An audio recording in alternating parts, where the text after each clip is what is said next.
أمبل أنا جعلين إن هذا واحد ويديو وحربا إن أنا رنتي أن إذين قد بيو ودنك سويدن ورياها نوجوجا أو مركز سوق قد بي وربحين آدي رنتي أخرى بدن داو شو نكسن halkani waa magaalada maalmo oo ah xarunta saddexaad ee dalka Sweden waxaana ku nool Soomaali lagu qiyaasay tiradooda ilaa iyo 7,000 oo isugu jirta bulshada qaybaheeda kala gedisan waxaan ku jirnaa saacadihii ugu dambeeyay ee sanadka 2015 ayada oo saacada kadibna noo qoran doono sanadka 2016 barnaamijkeena gaarkaana waxaan ku eegi doonaa nolosha dhaqan dhaqaale iyo mid ganacsi ee bulshada Soomaaliyeed inagoo taa ka duulayno ayaa kaamirada Somali Cable waxay booqatay mid kamid ah shopping mallada waaweyn oo la yiraahdo Rosengård howlwadeenadii halka aan kula kulanana waxaa kamid ahay hadaladoodii anoo ka hadlaya magaca Safari Shop magacaygu waa Abduqaadir Maxamed Mooniye Safari Shop kullay uma baahno faalo badan waa la yaqaanaa wuxuuna ku yaalaa wadamo badan sida Denmark Mareykanka iyo Sweden Norway marka waxaan bulshada Soomaaliyeed aan ilaa iyo hadda aan weli tafaasiil badan aan u sameynaa aan waxyaalo badan aan u qabanaa markasta horta sanadkan markasta bulshada waxay ku xiran tahay say dhaqdhaqaaqeedu u yahay walow ay Soomaali badan ay hadda Sweden ay soo gashay dhaqdhaqaaqa sanadkii hore aad iyo aad ayuu u weynaa kanna hadda waxaan filaynaa bulsho badan dad oo fabilo badan maadaama ay wadankii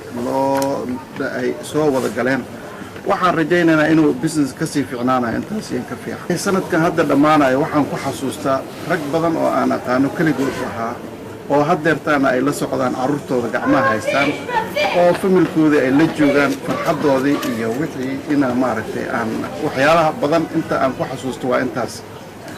Somali Cable oo soo booqday magaalada Maalmo qaasatan maaragtay centerka Rosengård centerka halkaas oo maaragtay aan uga faahfaahinay dhaqaaqa businesska ama dhaqaaqa business oo Soomaalida waa shay haddii aad jaranjar kortay tan kalena saa ku gaari lahayd waa gaaraysaa laakiin waxaa la rabaa tasdiiqan inaad gashatid qalbigana adiga awoodid iyo inaanan jabin Soomaalida haddii aan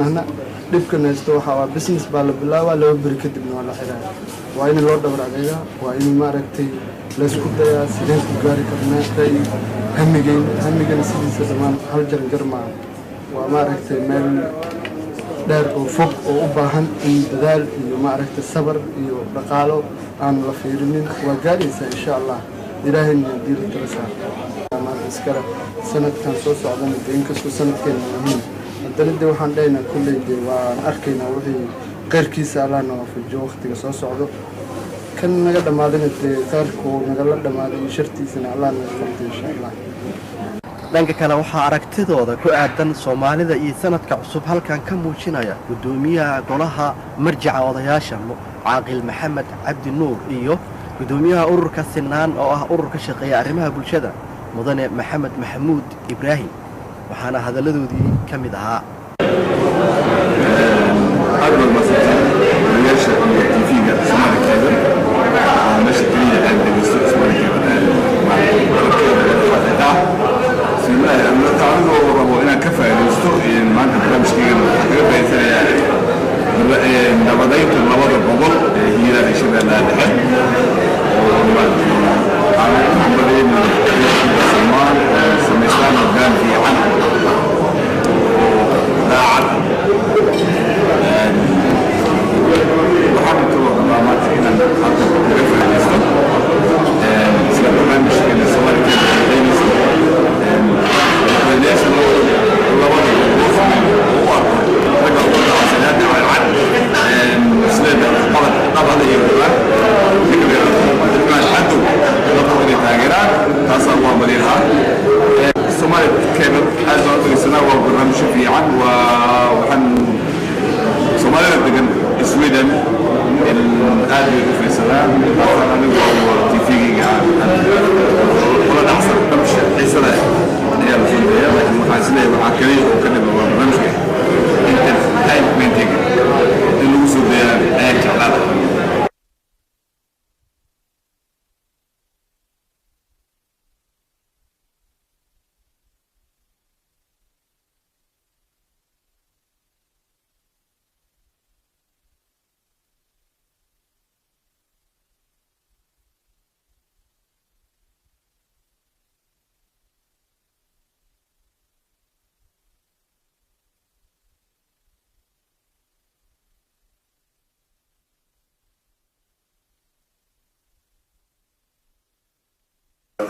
aad iyo aad baa su-aal aada u wanaagsan weeye